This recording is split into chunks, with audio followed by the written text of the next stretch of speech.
From NBC News, this is a special report. Here's Savannah Guthrie and Craig Melvin. Hi, everybody. Good morning. And we come on the air early this morning with the latest on the breaking news of the hour from the Vatican. Pope Francis has died. The 88-year-old pontiff passed away just hours after he surprised many by addressing the Easter Sunday crowd at St. Peter's, even riding through the square in his famous Pope Mobile. He also held a meeting at the Vatican with Vice President J.D. Vance. Yeah, that's why this news, despite the Pope's age, despite his recent health struggles, really caught a lot of folks by surprise. He appeared to be on the road to recovery after suffering double pneumonia that led to a 38-day hospital stay. We want to turn now to NBC's Claudio Lavanga, who has made his way to the Vatican for us in Rome. Claudio, good morning to you, and kind of set the scene there right now. The Catholic Church officially in mourning.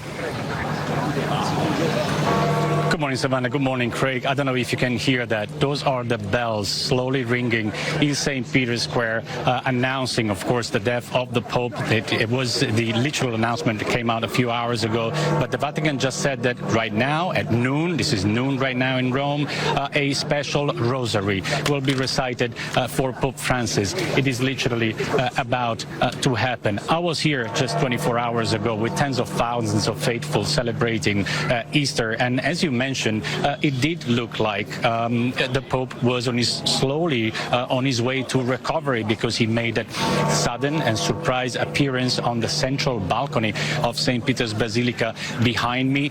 He looked frail, as he has in the last few months, but there was a good sign. He was not wearing those oxygen cannulas in his oxygen tubes in his nose, and that led us believe that he was slowly improving. Also, he spoke, he said, "Happy Easter to everyone," and then he got on a Pope Mobile to tour St. Peter's Square among an ecstatic crowd of pilgrims, because that was the first time he's done that since he left hospital more than a month ago. And then this morning, less than 24 hours later, we woke up to the shocking news. Now, St. Peter's Square was already full of people early this morning, even before the news came along, because this is, of course, Easter Monday.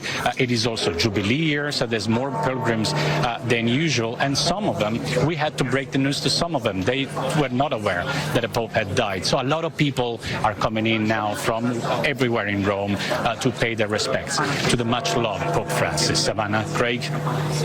All right, Claudio, thank you very much. NBC's Ann Thompson has covered Pope Francis extensively. She was at the Vatican for much of his recent hospitalization. You were there for more than 2 weeks. And good morning to you. Good morning. And you are also a very good Catholic as well. So we're sorry for your loss personally. Thank you. You know, and here we are the day after the holiest of holidays for Christians in the world, and Pope Francis slips away. Let's start with just the significance of the timing.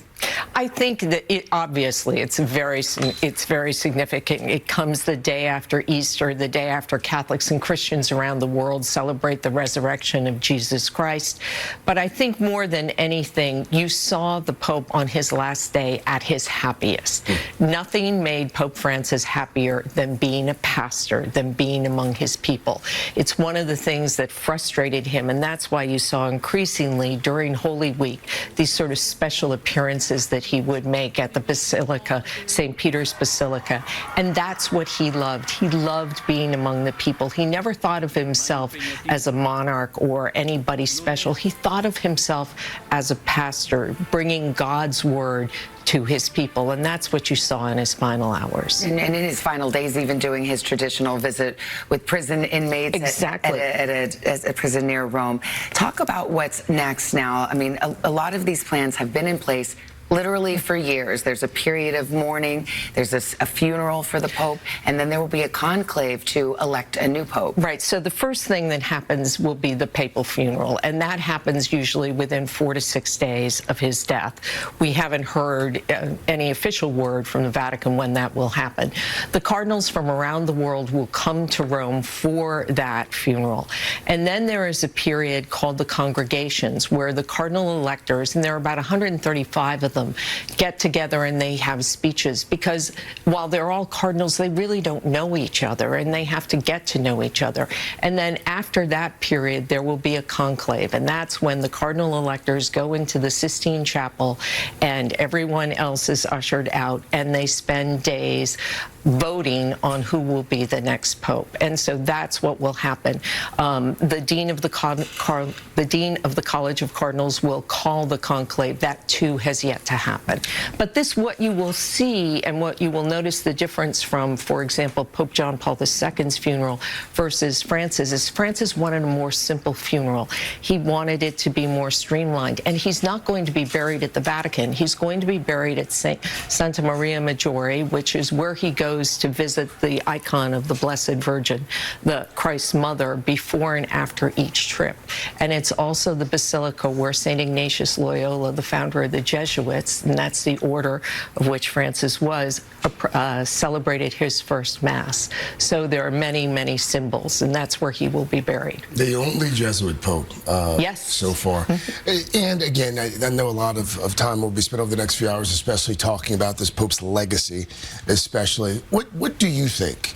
Oh, it's mercy and compassion. He is the man who brought the Catholic Church, especially the U.S. Catholic Church, away from the culture wars and back to Christ's basic message: do unto others as you would have them do unto you. And that is what I think excited people about his papacy. And then the other thing is, he said, we have a responsibility to reach out to the least of us, the people, the marginalized, the people on the peripheries, as he spoke of them. And even in the Vatican, he had a big outreach program to the homeless. He set up showers for them. He arranged barbers for them and hairdressers, and that kind of, every time he celebrated his birthday, it was always with a group of homeless people. It was never with anybody fancy or the princes of the church, as the cardinals are known. That's who he liked to be with. That's who he felt compelled to mission. And set aside some of the more, I guess, ostentatious displays that sometimes popes had.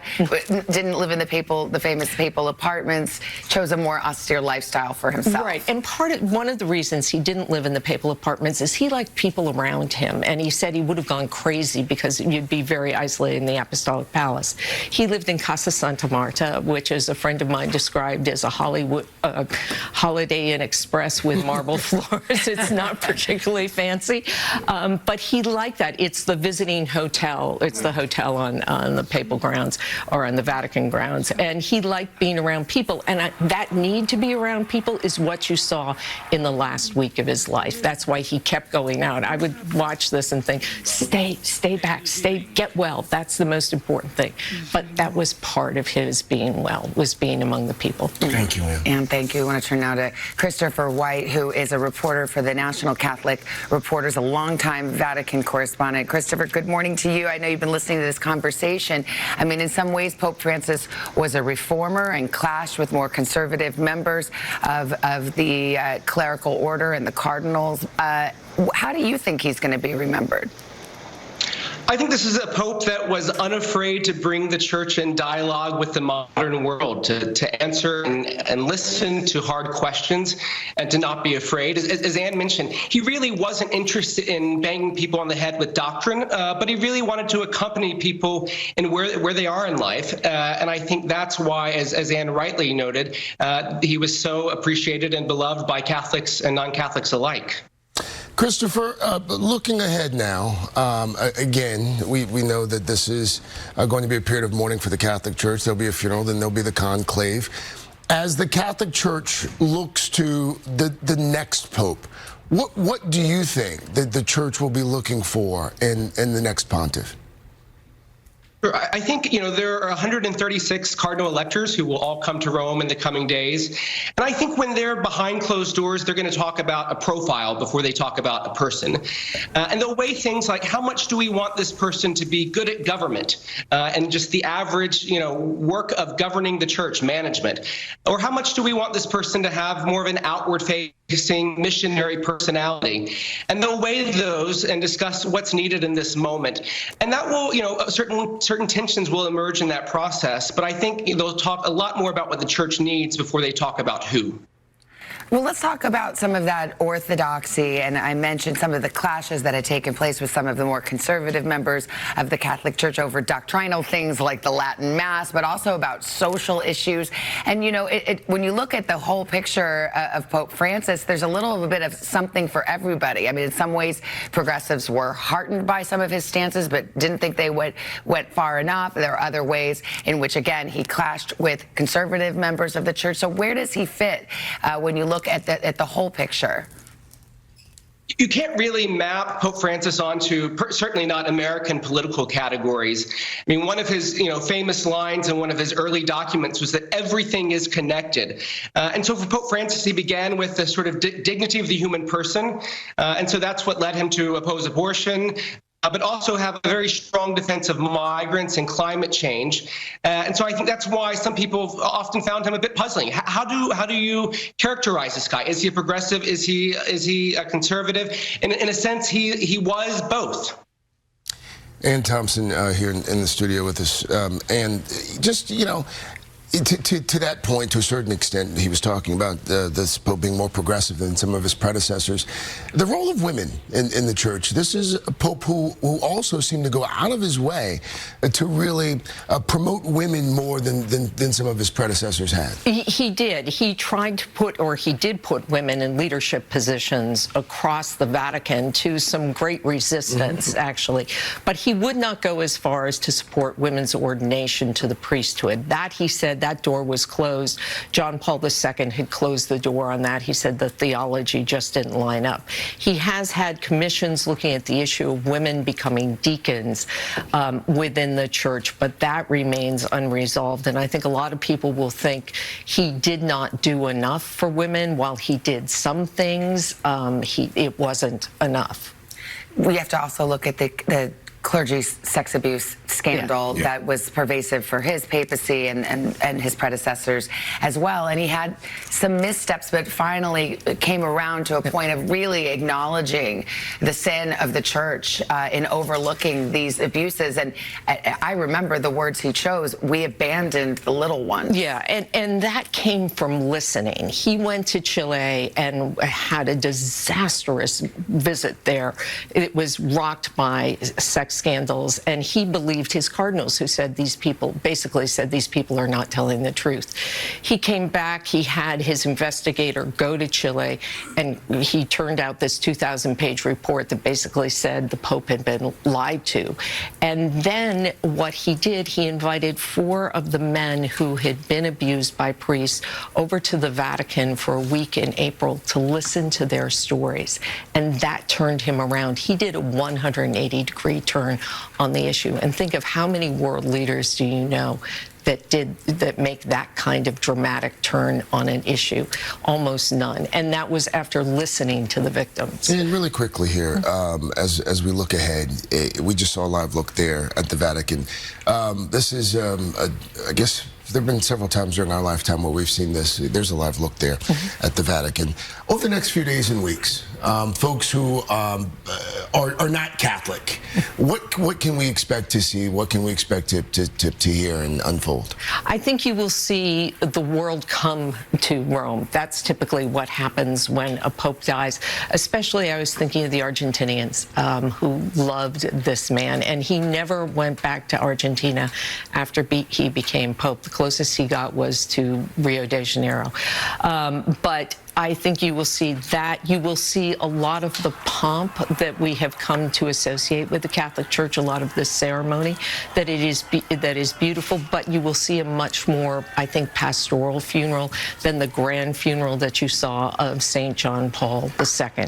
And then I think what you will see is the Church struggle with what the future should be, as Chris said, is that are they going to continue down the same path as Francis as far as opening the doors of the church wide to welcome everybody in, to acknowledge everyone as a sinner, or are they going to close those doors and make it more narrow and go back to